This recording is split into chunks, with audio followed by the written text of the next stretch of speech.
just lucky. I'm the best!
I need something to lure Chica into the trash compactor.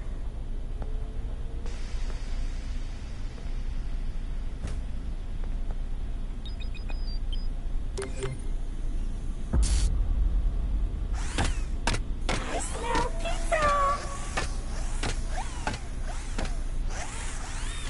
Oh no!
parts in service.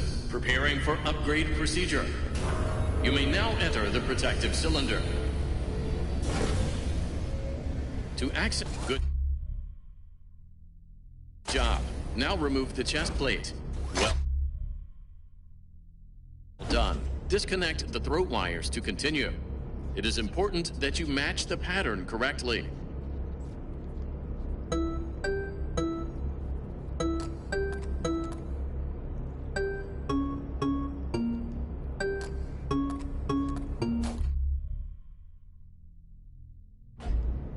Good job. Now connect the throat wires to the replacement voice box.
Preparing for upgrade procedure. You may now enter the protective cylinder. Good job. Now remove the chest. Well done. Disconnect the throat wires to continue. It is important that you match the pattern correctly.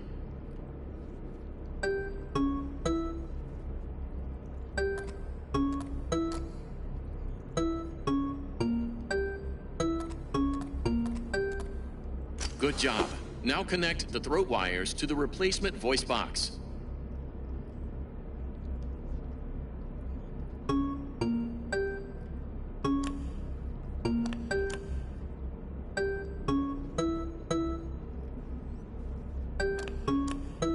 Well done. Looking spiffy. Commence testing phase.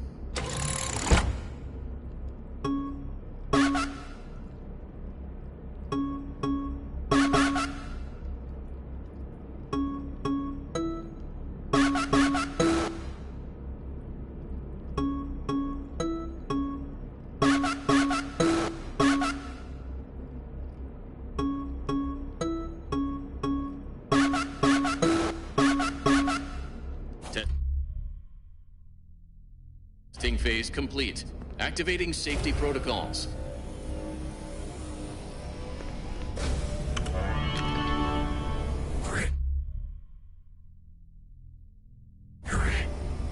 This upgrade, it was Chica's. Please be honest. How did you get it? When I was in the kitchen earlier, she fell into some sort of garbage smasher. Is she okay? Well, she's still functional. That is a relief. With this new voice box, I should be able to make a vocal pitch that will stun animatronics.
Hello, Vanessa. How are you feeling today? You look a little tired. Well, it's been a while since we last spoke. How's your anxiety been? You did so well with your calming protocols when we first worked together. Are you still using those? Yes? Okay, good. Well, now I understand there's a new issue. It came on just recently, rather suddenly. Can you tell me about it? What issue? I've been doing my job. I come in and sit at my desk and do my work. Yes, of course you do. Your performance reviews are good. But a routine check of your online history has revealed that you've spent quite a bit of time with someone in an encrypted conversation. We have transcripts, and I've read them. But it's not clear what you're talking about in these conversations. I can't make sense of it. You must be getting something from these that I'm not getting, right? Who are you talking to in these? No one. Sometimes I talk with Lewis. He's in the marketing department. He's nice, I guess. Yes, I see Lewis here. But there's someone else.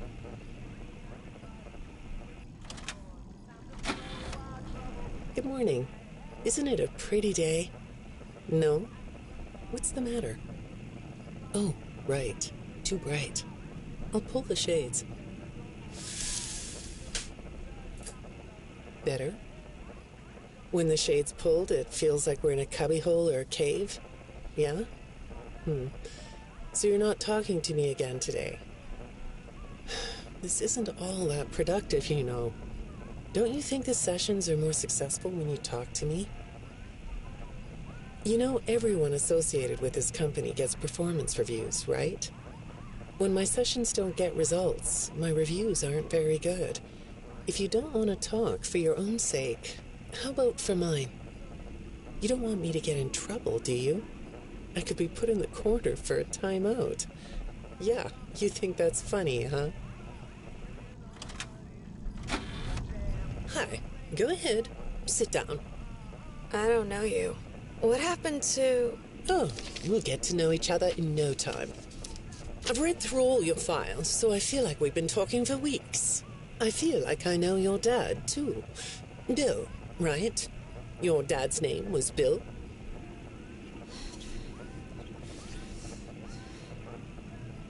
I'm sorry, what did you say? I try to do what I'm supposed to do. I know you do. Your supervisor notes that you follow instructions perfectly. Your dad made you follow instructions, didn't he? I'm talking about the custody battle between your mum and your dad.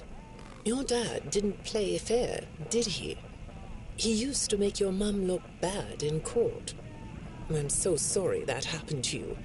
Do you want to talk about how that felt? I suppose I don't need you to tell me it felt bad to have a parent scare you into saying things that weren't true. He manipulated you. It wasn't your fault. It's really sad, but it's common for one parent to use their child to hurt the other parent. I know your mum after she lost the custody case. I was supposed to be a good girl. What happened to her had nothing to do with you, even though it was your testimony that did it. Was that testimony true? No, I didn't think so. But your dad is to blame, not you. You're not going to talk to me? No? What's the problem? Oh, the flowers? Yes, these are particularly fragrant today, aren't they? I'll move them. There. Now, let's see. What are you looking at? You're amazingly alert, aren't you? All right. Well, I'd like to have you tell me about yourself. But I can see that you're not going to do that. Or are you? All right, then. If you aren't going to talk to me, I'll just go by these notes. You just sit there and be comfy. Or not. That chair doesn't really fit you, does it? Well, this won't take long. Let's see. Your previous counselor is no longer available. Does that bother you? No?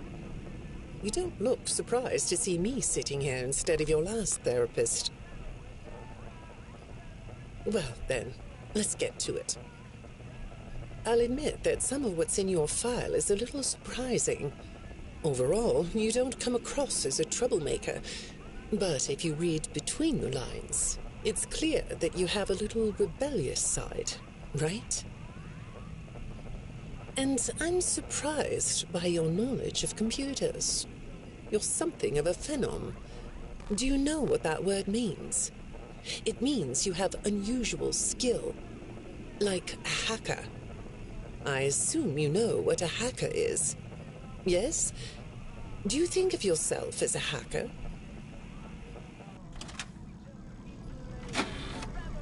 Good morning, Vanessa.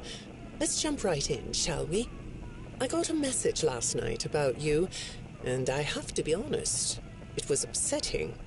Apparently, the IT department has put together a pretty lengthy report chronicling non-job-related communications that have been coming to your computer. The fact that you're still doing something obviously not work-related on the job is disturbing enough. But what bothers me about what I read is that the messages you're getting seem very manipulative in nature. Do you know who I'm talking about? I get a lot of messages from friends. I like when Lewis writes to me. He's funny. I'm not talking about Lewis. You know who I'm talking about. Why won't you open up about it?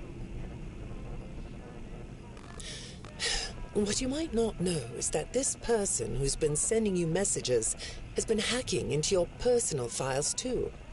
These are the same files I have here. These files are full of details about your life. Do you know what that means? I'm not in the tech department. I just type on the computers. I know that. But what matters here is that this person who is contacting you knows a lot about you. Lots of people know more than I do. Sometimes I need to listen. Good morning. It's good to meet you. I've read your files, so I'm up to speed on what you and your previous therapists have worked on. Sure, you can have a candy. I'll have one too. You look chill sitting there like that. Not a care in the world, huh? All right. Well, I'd like to start by talking about your parents. What happened to them and you was tragic. But when I looked through the notes, I didn't get a sense that you've processed that emotionally. When I read your account of what happened, it came across as, well, more of an objective rather than a subjective narrative. Oh, sorry. You don't know what that means, do you? What I mean is that the way you told the story is more like you were reading something from a book than you were talking about your own past. That makes me think you've cut yourself off from it. Is that right? Not sure? Well, I see in your file that you spend a lot of time by yourself and are good at self-dialogue. You know what I mean? Asking yourself questions and getting answers. So maybe you should ask yourself how you really feel about your past. Maybe you should give yourself a chance to really look at what happened and let yourself be upset about it, so you can let it go. Hi, Vanessa. Would you like a candy? Butterscotch today. No, thank you. Those have 35 calories apiece. Well, they taste good to me. Okay, I thought we could do something today that will help us get to know one another better. It looks like you've never taken an ink blot test, right? No? Okay. Then I'm going to show you some ink blots, like this one. And I want you to tell me the first thing it makes you think of. Here we go. What do you see here? A treehouse. It does look sort of like a treehouse, doesn't it? Do you like treehouses? I like to sit outside and read.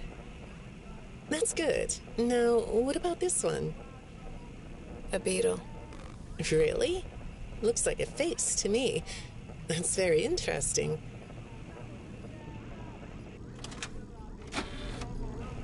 Have you thought more about what we talked about? In our last session, you told me you were sad and scared about what happened to you.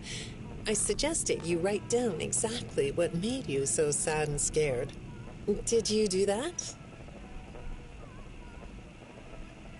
You know, I work with people of all ages, from little kids to the very elderly, and everyone reacts to tragedy differently. Tragedy always leads to a feeling of loss. It's a hole that feels funny, right? Yeah. So, if you could process those feelings, how do you think it would affect your fantasies? Would you keep them in the way they are? What are you doing? Oh, you like those? I do too. They smell so sweet, don't they? Apparently, the janitor on this floor has a garden and has been putting bouquets in the offices here for years. Do you ever grow things? No? I work a lot. I know you do. Maybe more than you should. More free time would do you good. Do you have a hobby? No? Perhaps we could find one for you, like a sport. No? I have a craft space in my basement. Maybe I could come up with something you could learn to do. I don't like dark basements. I'd say make yourself comfortable, but I think you already are. It looks like you could take a nap. That's a nice chair, isn't it? According to these message logs, you've been working pretty late over the last couple of weeks. Or not working. Are you ready to talk about who you're interacting with? From what I can see here, the interaction is getting more serious. Is it distracting you from your work? My work is important. There's a non-disclosure agreement.